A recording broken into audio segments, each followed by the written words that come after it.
네, 안녕하십니까. 오늘의 어슬렁어슬렁 아프리카를 시작하도록 하겠습니다. 오늘은 특별히 재미있는 소설책 한 권을 소개할까 합니다. 제목은 제3인류입니다. 지금 제 손에 책이 없기 때문에 책을 직접 보여드리면 좋은데 책은 지금 전부 한국에 있습니다. 이 항공기 물류 제한 때문에 책을 거의 가지고 오지를 못했습니다.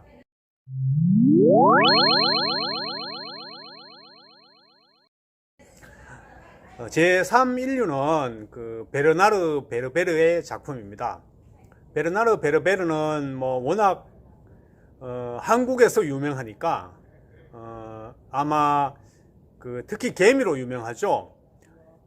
이런 말이 있어요. 개미 책 2권을 팔면 한 권은 한국 사람이 샀다. 그래서 거의 한국 사람이 베르나르 베르베르를 먹여 살렸다라는 말이 있을 정도로 한국인이 가장 좋아하는 소설가가 바로 베르나르 베르베르입니다. 참고로 2위는 무라카미 하루키죠. 대부분의 가정에는 베르나르 베르베르의 개미라는 소설이 거의 비치되어 있다 할 정도로 아주 베르나르 베르베르는 우리에게 친숙한 사람입니다. 혹시 여러분 가정에도 베르나르 베르베르의 소설이 책장에 꽂혀 있나요? 네. 근데 오늘 소개해드릴 소설은 조금 다릅니다. 제3인류라는 소설인데요. 굉장히 좀 독특합니다. 이 소설도. 어떻게 보면 저는 그렇게 생각해요. 책장을 넘기기가 좀 아까운 소설, 빨리 읽으면 왠지 좀 너무 허전할 것 같은 소설. 그래서 저는 이 책을 무려 한 달 동안이나 읽었어요. 마치 중고등학생들이 생물 공부하듯이 노트에 막 적기도 하고 인터넷에 확인해 보기도 하고 그렇게 한 문장 한 문장 읽어 나갔던 기억이 있습니다. 책 제목이 제3인류이니까 그러면 도대체 제1인류는 누구고 제2인류는 누구냐라는 의문이 생기죠. 제2인류는 바로 우리 현생 인류입니다. 지금의 우리 인류를 제2인류라고 표현을 했고, 그리고 제1의 인류는 거인족, 이 소설에서는 거인족으로 이제 등장합니다. 그러면 책 제목에 나오는 제3의 인류는 초소형 인간입니다. 이 초소형 인간이 우리 현생 인류를 구원해줄 구원투수로 등장하게 됩니다.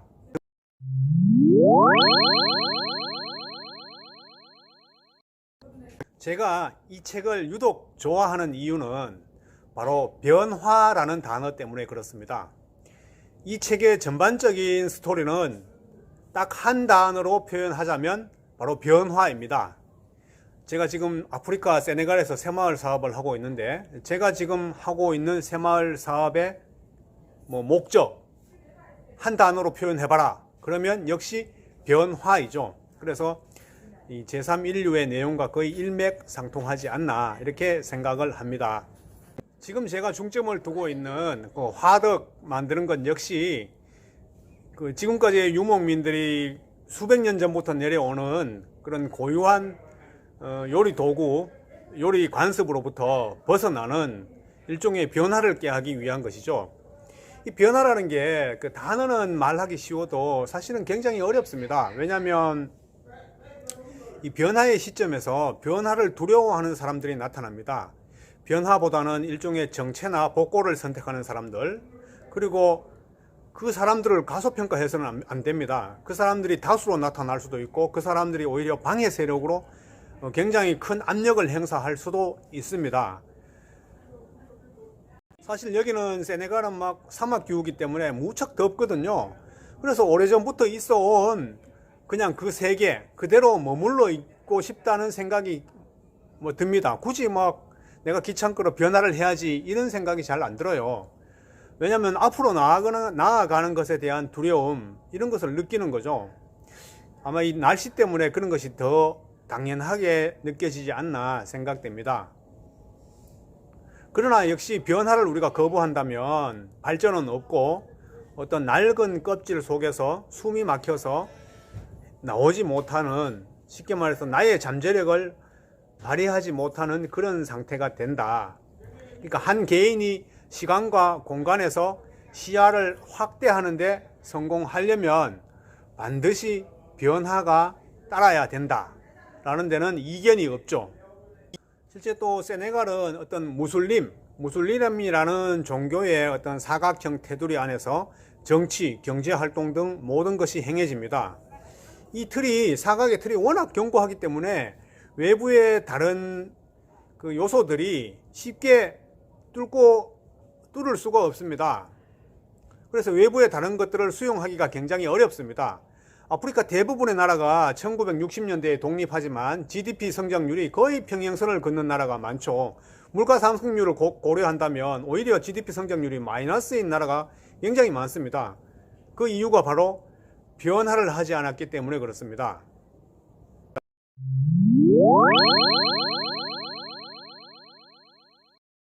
소설은 먼저 남극 탐사의 이야기로 출발합니다. 샤를 웰즈 과학탐사대 3명의 대원이 얼음으로 뒤덮인 남극 대륙에서 쌩쌩 부는 바람을 맞으면서 뭔가를 찾았는데요. 정말 놀라운 것을 발견합니다. 그 속에서 무려 17m나 되는 사람의 그 암모나이트를 발견하는데요. 과거에 17m나 되는 거인들이 존재했다는 거죠. 그래서 이 샤를 웰즈 과학탐사대가 이 17m의 거인을 호모 기간티스라고 이름을 붙입니다. 그러면서 호모 기간티스가 그러면 왜 사라지고 지금의 우리처럼 키가 작은 현생 인류가 나타나게 되었을까? 이것을 자기들이 고민을 하는데 그 사라진 이유를 4가지를 찾아냅니다. 첫째는 노아의 홍수입니다. 노아의 홍수로 원래 호모 기간티스는 그 북아프리카에서 살았는데 노아의 홍수 때문에 서서히 이동을 해가지고 지금의 이집트까지 갔을 것이다. 그 이집트에 갔더니만 아주 키가 작은 사람들이 있었다는 거죠. 자기들이 10분의 1밖에 되지 않는 사람들이 있었고 아주 문명도 떨어진 사람들이죠. 원래 호모 기간티스 거인족들은 굉장히 문명이 발달한 사람들입니다. 그래서 이 사람들이 그런 문명이 떨어진 이집트 사람들에게 천문학과 피라미드 건축 기술을 가르쳐 주었고 다른 문명들도 가르쳐 주었다는 거죠. 근데 실제로 이집트 신화에 보면 신들이 전부 거구였다는 것이 이 이야기를 뒷받침해 주기도 합니다. 그리스 신화에도 보면 기간테스라는 거인이 나옵니다. 신들의 전쟁에서 초기에 이 거인족들이 승리하는 이야기가 그리스 신화에 많이 나와요. 그리고 또 플라톤은 티마이오스라는 책에서 그 헤라클레스의 기둥 너머 서쪽 바다에 고도의 선진 문명을 이룬 섬나라가 존재했다. 그것이 바로 거인족의 문화였다. 라고 이제 얘기하기도 합니다. 두 번째 사라진 이유로는 빙하기의 도래. 그러니까 거인들은 체구가 워낙 크니까 추위에 노출되는 피부의 면적도 상대적으로 크다. 그래서 이것이 추위를 이기는데 불리하게 작용해서 빙하기가 오면서 모두 사라졌을 것이다. 라고 추측합니다. 세 번째가 좀 재미있는데요. 전쟁에서의 패배입니다. 그 빙하기 때 이들은 벌써 이미 쇠약해졌습니다. 워낙 키가 크고 빙하기를 견디기가 힘들었다는 거죠. 그래서 소인들과의 전쟁에서 패배를 하였다. 그 호메로스가 쓴 오디세이아에 보면 오디세우스는 소인이죠.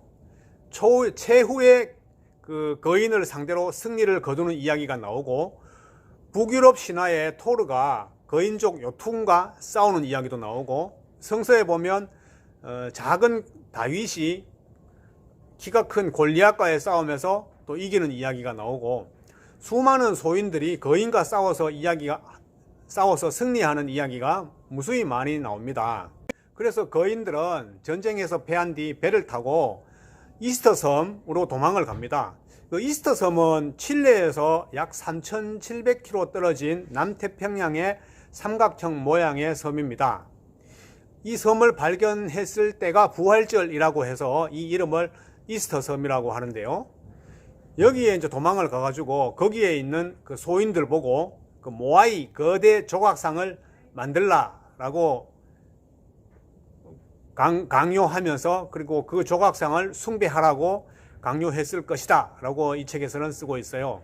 굉장히 흥미로운 이야기죠.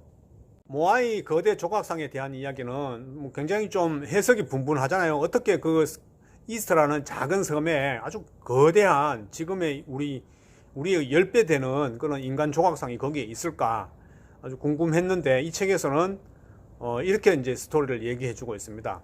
그리고 마지막 네 번째로는 소행성의 충돌이었다.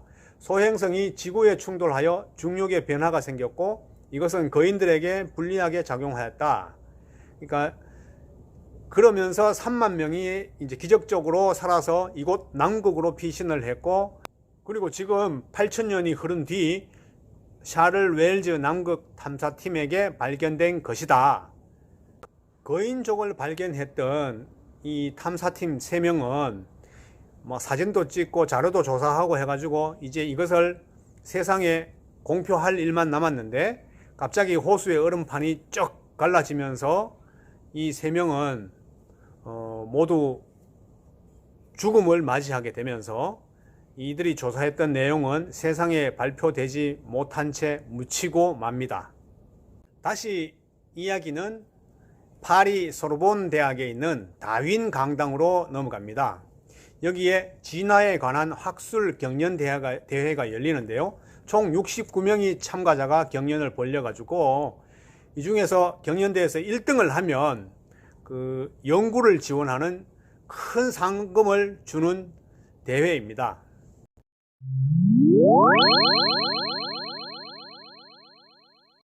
그런데 이 대회는 단순한 대회가 아니고 오비츠 대령이라는 그 군인이 등장하는데요.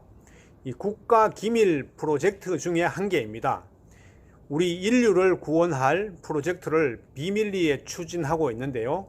이 대회를 통해서 정말 똑똑한 사람을 뽑아서 인류를 구원할 새로운 제3의 인류를 만드는 게 이 대회의 목표입니다. 여기서 말하는 인류 구원 프로젝트는 그 이란이라는 나라와 연관되어 있습니다. 이란은 그 대량 살상 무기, 핵폭탄이죠. 그러니까 이란에다가 첩보원을 보내서 군사시설을 파괴하고 이란 대통령의 독재에 투쟁하는 학생들에게 도움을 주는 그런 제3인류를 만드는 게 이 비밀 프로젝트의 목표입니다. 결국은 그 임무를 수행할 사람을 인공적으로 만들어내는데요. 여자이면서 아주 키가 작은 아이, 그 아이의 이름이 에마입니다. MA. 그 에마의 활약상을 그리는 소설이 바로 이 소설입니다.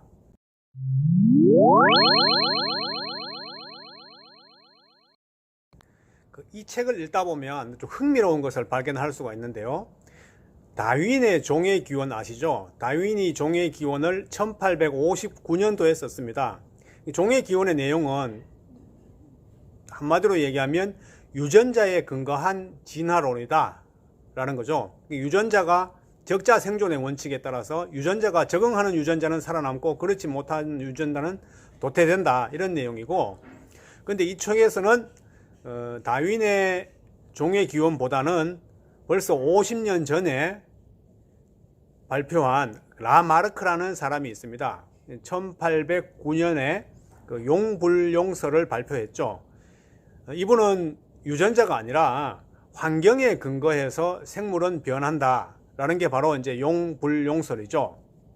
그러니까 환경에 적응해 나가면서 생물은 진화를 해 나간다는 거죠. 기린이 목이 긴 이유가 더 높은 곳에 잎을 따먹기 위해서 몸이 점점 길어졌다 라는 겁니다.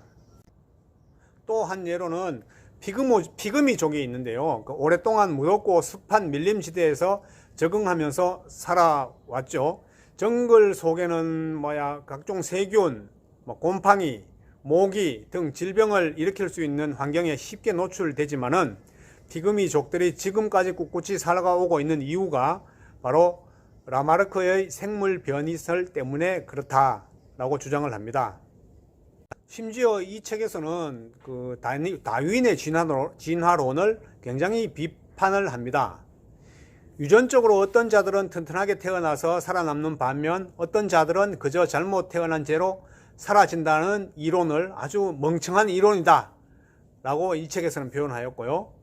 그러니까 유전적으로 설명하지 못하는 환경적인 요인이 훨씬 크다는 것을 이 책에서는 강조를 하고 있습니다. 또 이 책에서는 이렇게 얘기하죠. 생명을 가진 모든 존재가 변화하고 적응하는 능력을 가지고 있다고 믿는다 라고 표현합니다. 저도 지금 세네갈 생활한 지가 거의 6년째인데요. 처음에는 정말 굉장히 적응하기가 힘들었어요. 모기한테도 엄청 많이 물리고, 특히 여기는 가시가 많으니까, 가시한테도 엄청 많이 찔리고 했거든요. 근데 자꾸 이 생활을 하다 보면, 어느덧 여기에 막 적응이 되어 가요. 이곳 사람들은 뭐 가시 이런 거 별로 안 두려워하거든요. 어릴 때부터 맨발로 다녀요. 맨발로 다녀도 그 바닥에 전부 가시인데도 그냥 막 맨발로 다녀요. 이것이 바로 이제 그 생활에 적응해 나가는 거죠. 저도 처음에 왔을 때 여기 1m도 못 갔는데 맨발로. 지금은 이제 맨발로 뭐 웬만한 작은 가시는 무시하면서 맨발로 갈 수가 있어요.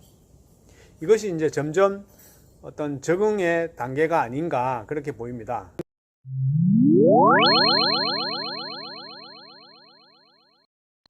또 이 책에서 저에게 의미 있게 다가온 구절이 하나 있는데, 바로 실패하는 사람은 핑계거리를 찾아내고 성공하는 사람들은 수단을 찾아낸다 라는 구절이 나옵니다.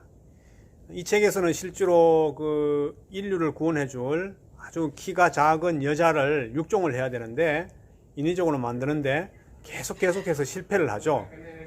그 실패를 하니까 이제 포기하고 싶어지는 마음도 생기죠. 그때 그 오비츠 대령이 이렇게 한 말입니다. 실패하는 사람은 핑계를 찾아내고 성공하는 사람들은 수단과 방법을 찾아낸다. 제가 요즘 화덕을 계속 실패하지 않습니까? 딱 저에게 맞는 말 같아요. 비록 실패하지만은 또 다른 방법, 또 다른 수단을 찾아서 좀 더 개선된 거 만들어보고 좀 더 변화된 거 만들어보고, 그래서 이 책이 저에게 참 와닿아요.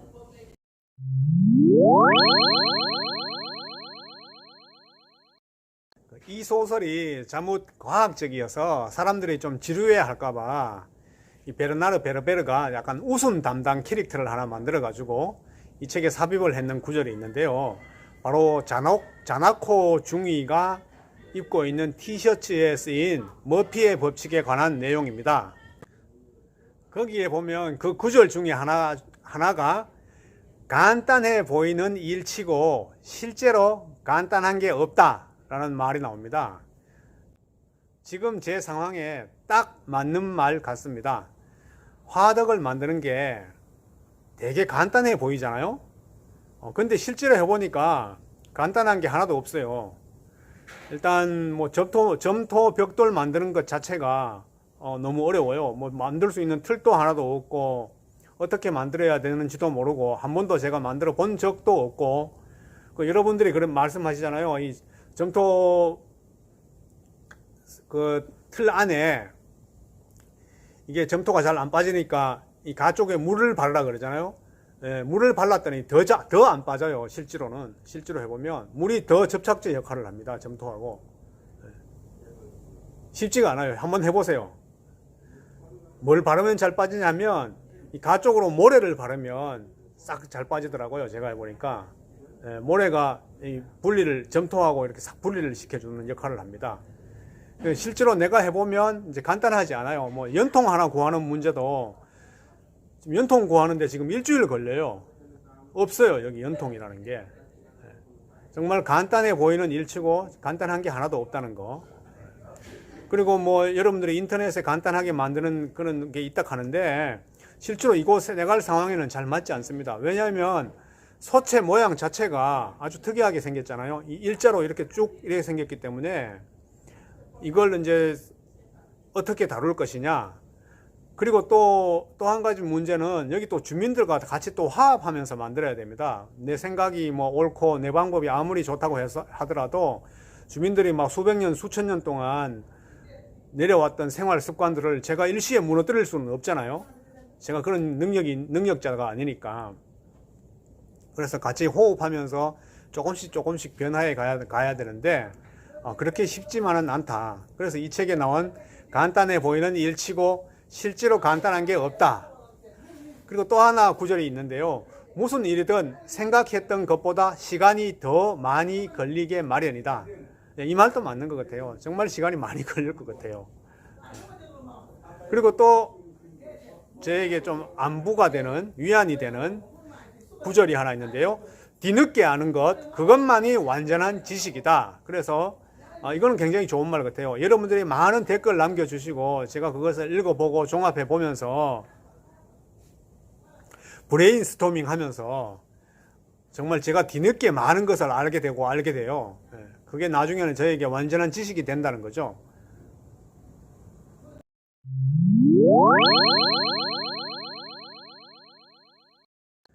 마지막으로 이 책은 소형화에 대한 얘기를 굉장히 강조를 합니다. 소형화가 이 소설의 핵심입니다.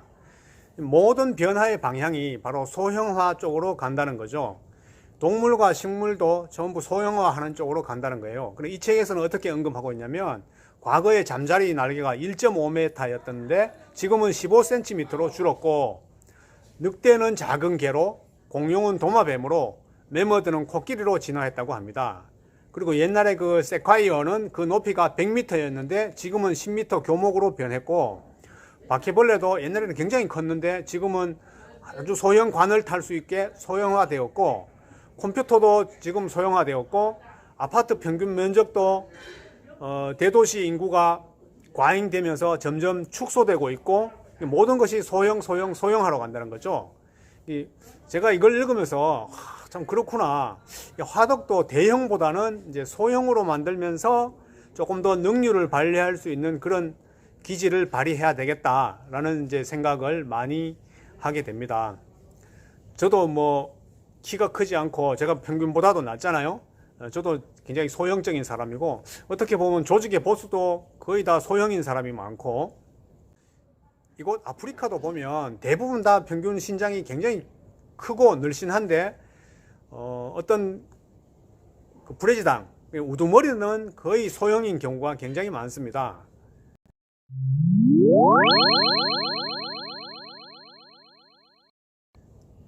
이 책을 읽어보면 정말 이 책에 푹 빠져요.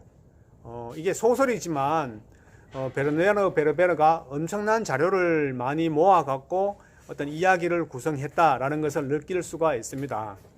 물론 그 베르나르 베르나르를 비판하는 사람들도 많아요. 왜냐하면 그 이분이 소설을 쓸 때 뭐 개미에 있는 이야기를 이쪽 그 제3인류에 뭐 조금씩 가져오고 뭐 또 신이라는 이야기를 또 가져오고 쉽게 말해서 여기 있었던 내용들 여기에 우려먹고 여기 있었던 내용을 저기에 우려먹고 한마디로 이제 비판하는 사람들이 베르나르 베르베르는 우려먹기의 달인이다 라고 비판을 하는데 제가 보기에는 관점에서는 조금 뭐 우려먹으면 어떻습니까? 소설이 재미가 있고 흥미진진하고 뭐 내가 이 소설 정말 잘 읽었다 라고 느끼면 그게 최고인 거죠. 조금 우려먹으면 어때요? 네, 오늘은 제가 최근에 화덕을 실패하고 또 실패하는 일을 겪으면서 갑자기 제3인류라는 소설의 내용이 떠올라서 제가 지금 뭐 손에도 없지만 소설책이 손에 없지만 정말 그 소설 한 번 더 읽고 싶어요. 그래서 제가 여러분들에게 소개를 한번 해드렸습니다. 오늘 또 어슬렁 아프리카를 시청해 주신 여러분, 구독해 주신 여러분 감사합니다. 감사합니다.